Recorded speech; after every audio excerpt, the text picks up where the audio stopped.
Ako si Alma Fermasi Piki, 29 years old, taga Purok Uno, Barangay San Isidro, Surigao City.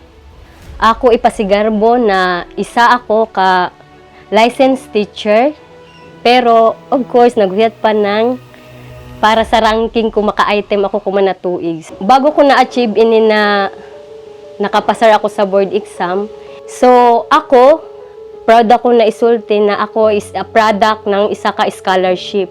Nag-eskwela ako tungod sa ako paningkamot na bisan tuod na wayan ay ato ginikanan, tana kita na mga batan-o na dya ipangandoy sa kinabuhi na mag-aim gayud kita na makahuman despite pa sa ato mga kalisod na ato maagihan.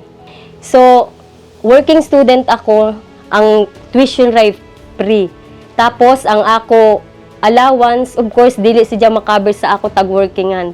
Kaya ang cover sa ako is ang pagkaon ra og ang bayay. Tapos, siyempre maningkamot ako na makabayad ng mga libro. Kaya di ba kung mag-eskwela kita sa college, magbayad man kita ng mga libro, jay amutan, mga Xerox.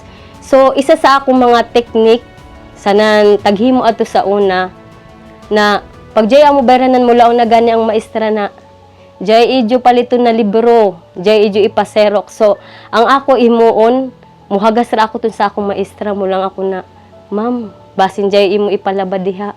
Ako ra kay maglaba kay para makabayad ako sa ako libro. Tapos, o di ba?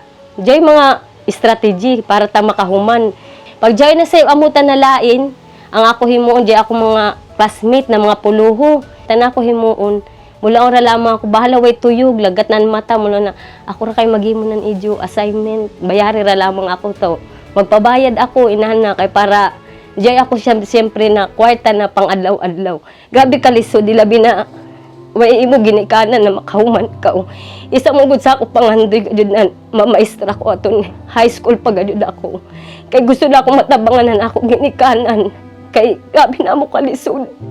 Ang ako nanay napatay na lamang ako nanay kay tungod sa cancer sa bukbuk. Niagad yun na mo si Jan Adaya sa ospital. Tapos, kuman ako na-realize na kaya ay ba sa panahon ko man kay kung medical assistant ang iskutan dyan na tanan sa scholarship. Pero naano sa panahon na mo waya maning ana. Pero dito ko na-realize na lang ako nanay na maningkamot gajud ko pag-eskwela kay para makatabang sa akong mga igsuon. Kay tungod na ako mga igsuon, hantod ko man masurahay ragyapon sila sa Manila. Amo to na naningkamot gajud ako bisan uno.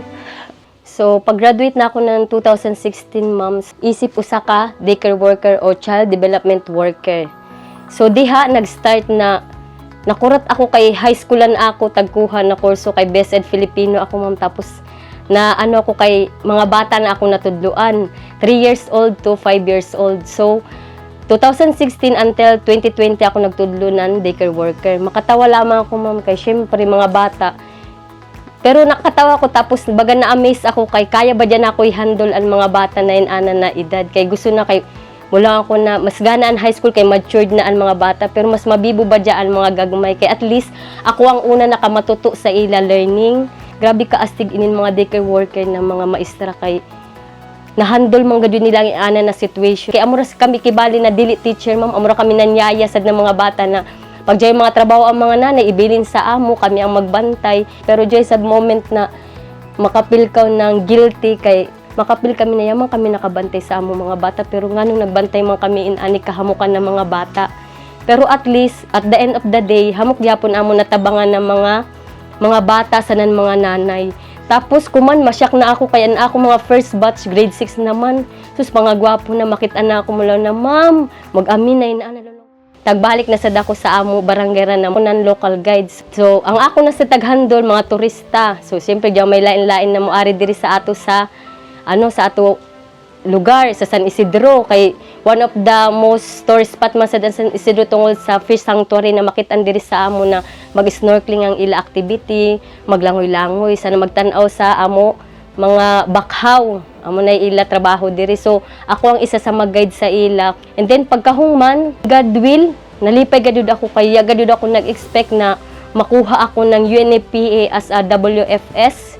So ang trabaho ng WFS ma'am is mag-facilitate sa mga women's, which is diha nimo makitaan ang mga women's na tag-abuso ng ila kaugalingong pamilya, mga tanan imo makilayan ang mga problema ng mga kababaihan.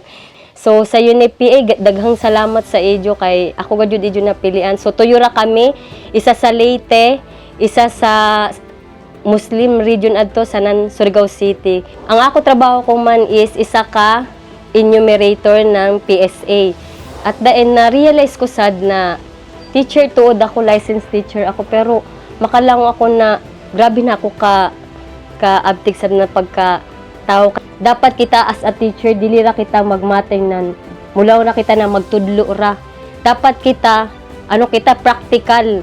Dili ra kung isaran ato hunahuna na trabaho na mag-teach ra kita, kay teacher kita, teach ra. Dapat mas maradyaw na i-experience sad nato or explore ang ato kaugalingon sa lain-lain dimension ng trabaho. Pero syempre, para sa ako na nagpaabot pa ako ng item, dili sad kita lang na mag-inquiry ra ka sa bayay, maghigda kay magpaabot kung gunoy hihuyog ton item, kaya makita kabayo kung gunoy hatag sa atong item. So dapat kita mag-winize kita as a individual. Ako man, mula akong gadud ako na thankful, gadud ako sa Ginoo sa mga blessings na ijay taghatag sa ako.